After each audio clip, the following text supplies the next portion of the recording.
Hi, welcome to my kitchen.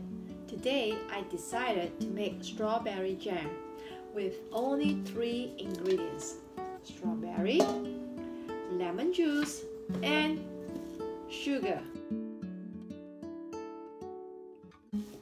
Okay, let's start cooking.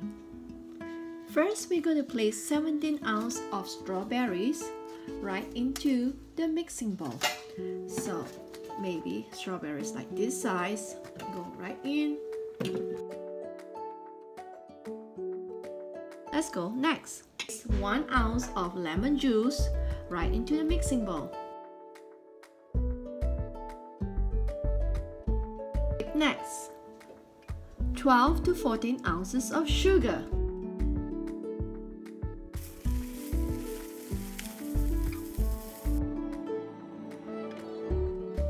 Now, we're going to turn speed selector to 1 and it will cook at 35 minutes at the highest temperature, which is Varoma.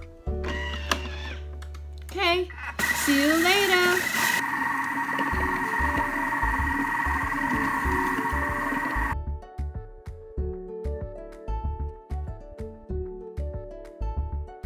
Hey, my strawberry jam is ready! Smells so good. I can't wait to put on the jam on my bread.